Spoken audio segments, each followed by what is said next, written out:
I was scrolling through the internet when I came across this image, and it honestly fascinated me. It shows the entire evolution of the human face, all the way from jawless fish to cold-blooded reptile to the expressive faces of primates. It's pretty hard to imagine how you go from a fish to a primate. When you think about it, we have all the same bones in our face as a fish does, they've just morphed over time. And when you go back far enough, things get weird. I'm talking like our jaws evolved from gills, and our teeth evolved from scales. Because remember, evolution can't just create things out of thin air, it must adapt them from pre-existing structures. It's a humbling reminder that we are all a part of the animal kingdom, and today we're going to go through that entire journey that led to the human face, so let's get into it.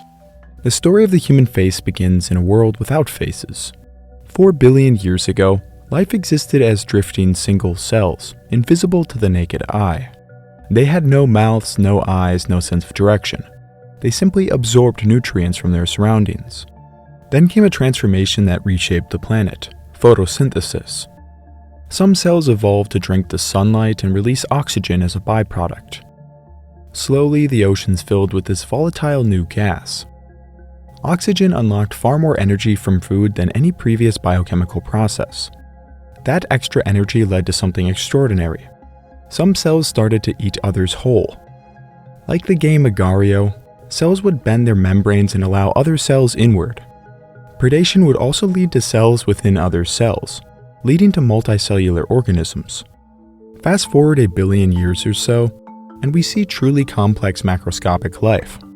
Some of these organisms were mobile and some were predators. Organisms evolved light-sensitive cells that darkened into the first eye spots. Elsewhere, openings formed into primitive mouths, drawing food inward instead of just waiting for it to drift close. The very first faces may date to this period. Dark eye spots and simple open mouths filtering food. By the Cambrian explosion 540 million years ago, life exploded into diversity. Eye spots clustered together, creating sensors capable of forming images. Mouths widened into circular pits, some lined with spikes. Nervous systems condensed into command centers at the front. The first true heads appeared. If eyes and mouths made the first faces possible, jaws made them powerful. Before jaws, animals could only suck, scrape, and filter food. Even large predators such as Anomalocaris had to rely on soft-bodied prey as its mouth was simply a hole. Their survival depended on what the environment offered. The first fish appeared more than 530 million years ago, and for over 100 million years, they swam without jaws. They breathed through a series of gill arches made of cartilage. They acted like scaffolding, holding open the slits that strained oxygen from seawater. These arches could be moved with muscles and take in more water. At some point, evolution began to tinker as it always does. The front gill arch thickened and formed a strong frame. They fused into a hinged structure that could open and close with force. This was the birth of the jaw. Finally, our fish ancestors could bite, allowing them to capture prey whole. But what is a jaw without teeth? Teeth are not a brand new invention. Evolution can't just create things out of thin air. It must adapt existing systems. In the case of teeth, they evolved from the armored scales of fish. Ancient fish were covered in enamel-coated plates called odontodes. Over a million years, some of those glittering shields migrated into the mouth, where they hardened into biting tools. The same enamel now forms the hardest part of your body today, your teeth. The first fish with true jaws and teeth were the placoderms, emerging around 430 million years ago. Their heads were clad in armor and their jaws were capable of a devastating bite. Finally, our lineage could choose what it ate and also defend themselves.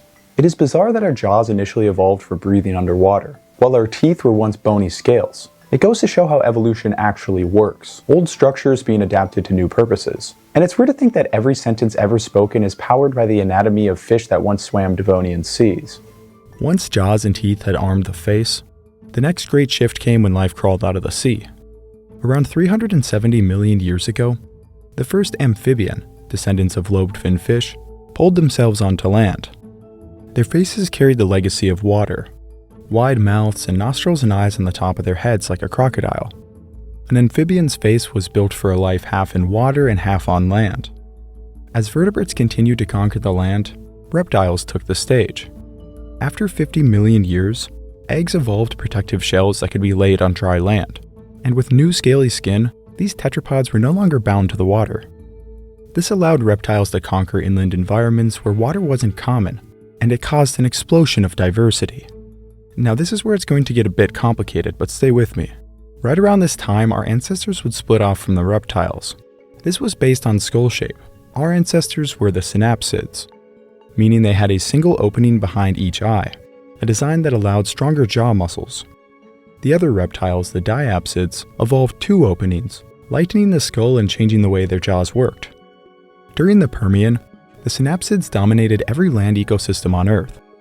The diapsids lived in the shadow of animals such as Dimetrodon, an apex predator of the Permian. But synapsids also filled many herbivorous ecological roles as well. It was a synapsid world, until the Great Dying killed 95% of species on Earth. Our ancestors barely survived, but all that dying led to diapsids finally coming to prominence. For millions and millions of years, synapsids lived in the shadow of the other reptiles. Eventually, our own lineage became warm-blooded, allowing us to be active at all times of the day. Though this neat trick wouldn't be enough to stop the dinosaurs from becoming the dominant lineage on Earth for 180 million years. But during this time, we evolved many crucial adaptations, notably being live birth and mammary glands. This allowed our ancestors to care for their young much more intimately, allowing us to survive droughts and catastrophes while the reptiles were tied to nests and often neglected their offspring. We also developed complex social networks, leading to the need for communication through the face and lips. Unlike the robotic faces of most birds and reptiles, mammals evolved mimetic muscles and lips that turned the face into a language, allowing us to silently communicate.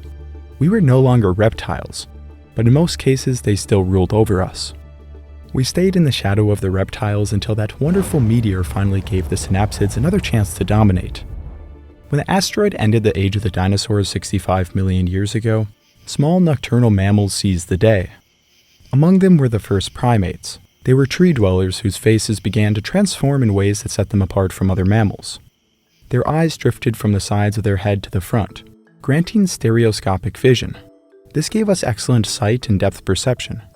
We already had colored vision, but our largely fruit-based diet led to our lineage developing trichromatic vision, allowing us to differentiate a broader range of colors than other mammals. Primate faces eventually became flatter, allowing all sides of the face to be seen at once, important for facial expression. Monkeys would appear around 40 million years ago, spreading all around the world and somehow even making it to the Americas. Apes then split off from their monkey ancestors 30 million years ago, ditching their tails and growing larger. They developed large, heavy skulls for chewing up vegetation and also to survive their brutal world, which often included interpersonal violence. Some apes in Asia stuck to the trees, becoming gibbons and orangutans. Others became ground-dwelling brutes, and some began to walk upright. Our lineage split off with the ancestors of chimpanzees roughly 7 million years ago. And to understand the difference between our lineages, you have to understand one of the most fascinating concepts in evolution, neoteny. Neoteny is simply the retention of juvenile traits in adult individuals. Our lineage took this to the extreme, evolving baby faces. This can clearly be seen when you compare a baby chimpanzee to a baby human. Their skulls are relatively similar. It is only as the chimpanzee matures that it develops protruding jaws and a large brow, while the brain case stops expanding. In our lineage, we retained juvenile traits, making our childhood much longer, allowing us to grow far larger and smarter brains. But the trade-off is that our skulls also became much weaker in adulthood. Our brows shrunk and our skull overall became much weaker than the other apes. Though to get the truly baby-like faces of modern humans, it would take millions of years of evolution. Our Australopithecine ancestors still had massive jaws for chewing up vegetation. Some species like Paranthropus basically became cows of the hominid lineage, a good example of how evolution doesn't have a singular direction. Our ancestors split off from these other hominids 3 million years ago. By 2 million years ago, we see that species like Homo habilis and Homo erectus were evolving much larger brains and smaller jaws. As our ancestors began to make stone tools, hunt and cook their food, they got access to tons of calories that didn't require massive jaws to chew up. As hundreds of thousands of years passed, our brains doubled in size and our childhoods became extended, allowing us to become highly intelligent. Hominids spread all over the world, adapting and dominating wherever they went. The ancestors of Homo sapiens, Neanderthals, and Denisovans grew massive brains, larger than ours in the modern day. As our species evolved in Africa, our faces evolved very differently than the other hominids. Our brows shrank, our faces flattened, and our foreheads rose, giving us a globular skull. We also evolved this weird little protuberance on our jaws, the first chins. No other hominid had a chin, and they served little to no functional purpose. It may have been seen as attractive, we really don't know, but it made us unique. Our species would eventually leave our African homeland and spread around the world. We would interbreed with the Neanderthals in West Eurasia and the Denisovans in East Asia. The following hybrid populations would initially retain some of the cranial features of these hominids, but they would quickly be bred out of the population. Most humans would evolve even smaller and lighter skulls.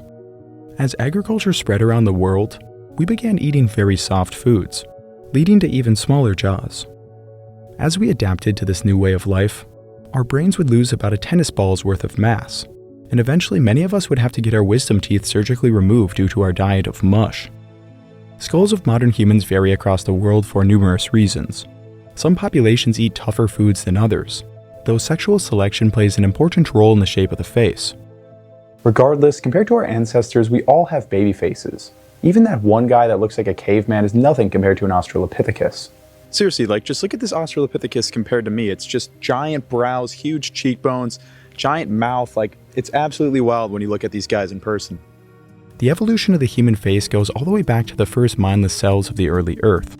We evolved mouths from the first predatory animals, and eyes from organisms simply looking for the sun. Our crushing jaws evolved from gill slits, and our teeth from scales. Mammals evolved our fine facial muscles, and primates our expressive faces. Finally, our hominid ancestors fancied a baby face, leading to the development of our large brains and childlike skulls. We are a product of nature like any other animal on this pale blue dot. And if more people realized that, maybe we'd feel a bit more empathy for the world around us. Alright, no deep messages for now. Back to the algorithm for you.